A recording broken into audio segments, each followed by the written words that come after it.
వైద్యం కోసం మనం ప్రతి ఒక్కరు కూడా మనం 100% ఆ సమస్యను సాల్వ్ చేయడానికి సంవత్సరాలు కాదు నెలల రోజుల్లోనే దాని మీద ముఖ్యమైన ముందుకంటే కూడా ఇంకా ఎక్కువ దృష్టి పెట్టవలసిన అవసరం ఉంది.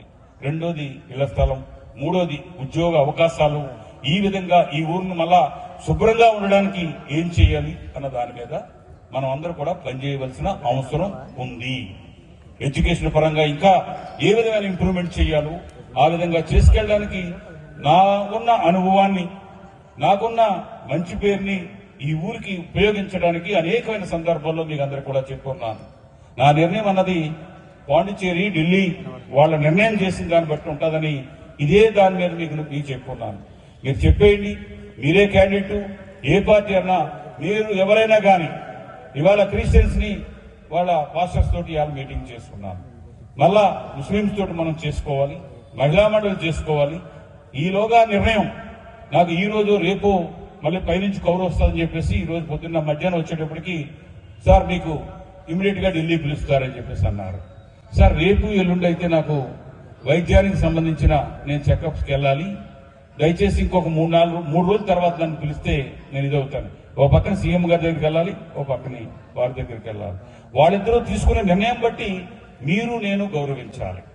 ఎందుకంటే మన ఊరు భవిష్యత్తుని రాబోయే రోజుల్లో ఈ 5 సంవత్సరాలు పడిన కష్టాన్ని మన ఊరు వెనక్కెళ్ళిన దాన్ని రాబోయే రోజుల్లో ఒక 15 సంవత్సరాలకి సరిపడా పనిచేస్తే తప్ప మళ్ళా ఈ ఊరు ముందుకు వెళ్ళడానికి అవకాశాలు లేవు.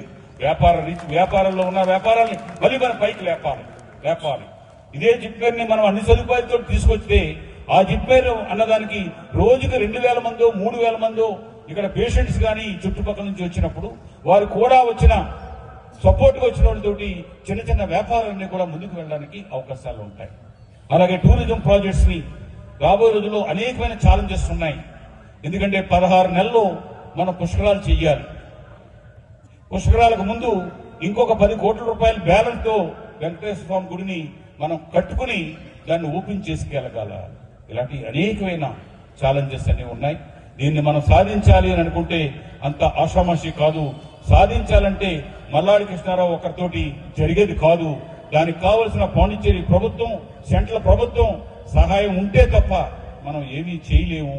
ఒకసారి మీరు ఇది నిజమా కాదన్నది ఒకసారి ఆలోచన చేయండి. ఒక అసమర్థుడిని ఈ ఊరికి ప్రజాప్రతినిధిగా ఎన్నుకుంటే ఇంకా కొంతమంది సన్నాసులని అనొద్దండి అని అంటే అందుకని అసమర్థులని అంటున్నాను. ఇంకెక్కువ వాళ్ళ గురించి ఏ ఒక్క గురించి మాట్లాడినాను. వచ్చిన ఒక వ్యక్తి ఈ విధంగా చేశారు, వీళ్ళని కంపేర్ చేసుకోండి. వీళ్ళు కూడా అదేలాగా నేను చేయలేకపోయాను, మా ప్రభుత్వం అక్కడ లేదు కాబట్టి మేము పలానోళ్ళు అడ్డపడ్డారు, వీళ్ళు అడ్డపడ్డారు అని చెప్పి సాకులు చెప్పే మనుషులే తప్ప వాళ్ళకి ఈ ఊరు మీద పూర్తి అవగాహన గాని, ఒక నిజాయితీ గాని, ఒక హార్డ్ వర్క్ చేసే పరిస్థితులు గాని లేవన్న విషయాన్ని మీ అందరూ కూడా ఒకసారి ఆలోచన చేయండి. వాళ్ళందరికీ కూడా ఒకటే ఉంది. 3 నెలల క్రితం నమస్తే యానం అని చెప్పేసి వచ్చి కొన్ని కోట్ల రూపాయలు ఖర్చు పెడితే ఎమ్మెల్యే అయిపోయారు. అంతకంటే మనం తీసుకుపోయామా? వాళ్ళకంటే కూడా మన మల్లాడి కృష్ణారావు కూడా అన్నారు మీటింగ్ లోను, ఈ ప్రజాపతి కంటే పోటీ చేసే వాళ్ళే ఇంకా కొంచెం బెటర్ అని అన్నారు. అతనే మనకు కొంచెం సర్టిఫికేట్ ఇస్తున్నాడు. అందుకని మనం కూడా ఓ 10-15 కోట్లు పట్టుకుంటే ఎమ్మెల్యే అయిపోవచ్చు అన్న ఉద్దేశాలు ఉన్నాయి. దయచేసి ఎమ్మెల్యేగా పోటీ చేద్దామని అనుకున్న వాళ్ళు ఎందుకు పోటీ చేస్తున్నాం, మనకి ఈ యానం రాజకీయం మనకు కావాలి, మీకున్న విసిరేంటి? మీరు అక్కడ ప్రభుత్వం చెప్పిన పాండిచ్చేరిలో ఉన్న పొలిటికల్ పార్టీ చెప్పిన విధంగా మీరు నడుచుకోవడమే తప్ప మల్లాడి కృష్ణారావు లాగా పొలిటికల్ పార్టీని కూడా నా ఊరి కోసం నిలదీసేంత మీకు శక్తి, మీకు సామర్థ్యం, ఒప్పించే అవకాశాలు మీకున్నాయా? మీరు సీటు కోసం మీకు ఈ పార్టీ సీటు కావాలి, ఆ పార్టీ సీటు కావాలంటే ఎదురు మేము డబ్బిస్తామని చెప్పి తిరిగినప్పుడు మీకు ఎక్కడ అర్హత ఉంటుందన్నది ఒకసారి ఆలోచించండి. ప్రజాబలం ఉంటే ఈ ఊళ్ళోనే ఉండాలి. పొలిటికల్ పార్టీలు మన చుట్టూ మీరు రెండేం చెప్పేసి మనం పిలవాలి తప్ప మనం కానీ పొలిటికల్ పార్టీల చుట్టూ మనం తిరిగామని అంటే ఇది కరెక్టా కాదన్నది ఒకసారి మీరు ఆలోచన చేసుకోండి. భారత ప్రభుత్వంలో ఇవాళ బీజేపీ పార్టీ అవ్వచ్చు, లేదా ఎన్ఆర్ కాంగ్రెస్ అవ్వచ్చు, వీరిచ్చిన ఇద్దరూ కలిసి తీసుకునే నిర్ణయంలో అప్పుడు నా నిర్ణయాన్ని మీ ఎదుర్కొంటా చెప్పి మీ అనుమతితోటే మనం ముందు ఏ విధంగా అడుగు వేయాలో ఆ విధంగా మీ సజెషన్లు అన్ని తీసుకుని మనం ముందుకు వెళ్దామని చెప్పేసి మీ అందరికీ కూడా మనం చేస్తున్నాం. ఇంకొకసారి మనం 6 విజయాలతో ఉన్న పాకిస్తాన్ ఎప్పుడు కూడా మన ఇండియాతో ఓడిపోతుందో ఒక్కసారి గెలిచిందని చెప్పేసి వచ్చింది. అలాంటి పాకిస్తాన్ లాగే మనకి వ్యతిరేకంగా పోటీ చేసేవాళ్ళు పాకిస్తాన్ లాగా మిగులుతారు. ఇండియా లాగా ప్రతి టైంలో కూడా విన్నింగ్ అయ్యేలాగా చాలా సందర్భాల్లో స్టార్టింగ్ లో చూస్తే పాకిస్తాన్ గెలుస్తుంది అనుకుంటది, సగం ఓవర్లు అయిన తర్వాత పాకిస్తాన్ వరుస పెట్టే క్యూలో వెళ్ళిపోతుంటారు. అలాగే మీరు ఒక 4 బూతుల్లోనో 3 బూతుల్లోనో మీకు ఓట్లు వచ్చాయని చెప్పేసి అనుకుంటే తర్వాత కొట్టే బూతులన్నీ కూడా ఎక్కడ కూడా ఉండదు. అందుకని మీరు తగ్గొద్దు, నేను తగ్గను.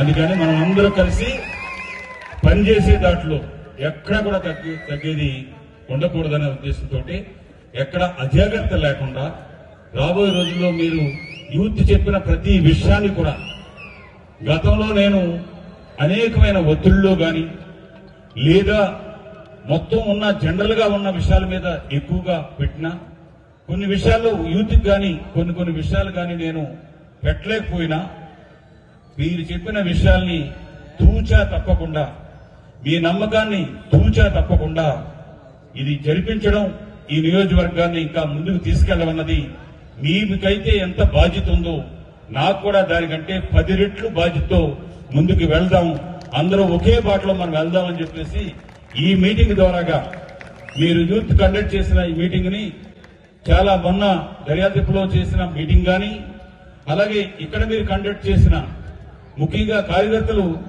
లాస్ట్ ఒక 4-5 రోజుల నుంచి కూడా వాళ్ళకి ఎందుకురా ఇంత కసి అని అంటే ఎప్పుడు కూడా దెబ్బతిన్న వాడికి కోపం కసి అన్ని కూడా ఉంటాయి. అందుకని మనం ఇతరులను కూడా ఎక్కడ కూడా అది సోషల్ మీడియాలో కానీ ఇంకోళ్ళు కానీ ఎక్కడ కూడా మనం వాళ్ళని విమర్శించకుండా మన పని మనం చేసుకుని చెప్పిందే ఏం చేశామో చెప్పండి, ఏం చేయబోతామో చెప్పండి, వాళ్ళు ఏం చేయలేకపోయారో చెప్పండి తప్ప వాళ్ళ పర్సనల్ లైఫ్స్ కానీ పర్సనల్ గా తిట్టడానికి కానీ ఎక్కడ కూడా ఒక్క ఇంచు కూడా మీరు ఇయ్యొద్దని చెప్పేసి మీ అందరినీ కూడా కోరుతూ ఉన్నాం. మనం అందరూ కూడా ఏదో ఒక కార్యకర్తగా మీలో నేను ఒక కార్యకర్తగానే ఉంటాను తప్ప నేను ఒక లీడర్ని అన్న దాని మీద కాదు. ఎదట ఇతర రాష్ట్రాల్లోనూ కేంద్ర మన పాండిచేరిలోనూ నా లీడర్షిప్ వాళ్ళు చెప్పుకోవాలి తప్ప యానం నియోజకవర్గానికి మీతోటి సమానంగా ఉండే ఒక కార్యకర్తను మాత్రమే అని చెప్పేసి ఉన్న సమస్యని ప్రతి ఒక్క సమస్య మీద కూడా మనం దృష్టి పెట్టి ముందుకు తీసుకెళ్దామని చెప్పేసి తెలియజేసుకుంటూ, అందుకని కార్యకర్తలారా మీకు ఎటువంటి కష్టం లేకుండా ఇక్కడికి వచ్చిన కార్యకర్తలే కాదు, యానంలో ఉన్న ప్రతి బూత్కి సంబంధించిన కార్యకర్త అవ్వచ్చు, మహిళలు అవ్వచ్చు, అలాగే ముసలివాళ్ళు అవ్వచ్చు, ఇంకా మల్లాడి కృష్ణారావు ఆధ్వర్యంలో ఏమైతే ఆశిస్తూ ఉన్నారో ఆ ఆశలన్నీ కూడా త్వరలోనే మీకు అనుకున్న విధంగా కలలు కాకుండా నిజం చేసే బాధ్యత మనందరిది. ఆ భగవంతుడు మనకి తప్పనిసరిగా అన్ని రకాలుగా ఆశీస్సులు ఉంటాయని చెప్పి తెలియజేసుకుంటూ ఈ అవకాశం ఇచ్చిన మీ అందరికీ కూడా ముఖ్యంగా యూత్ సభ్యులకి ముందు వెనకన్నా భేదం లేకుండా వాళ్ళు క్రెడిట్ కొట్టేస్తున్నారేమో అని చెప్పేసి అనుకోకుండా తప్పు చేయడం సహజం, తప్పు చేసిన ఒప్పుకోవడం వాడికి సెల్యూట్ చేయాలి.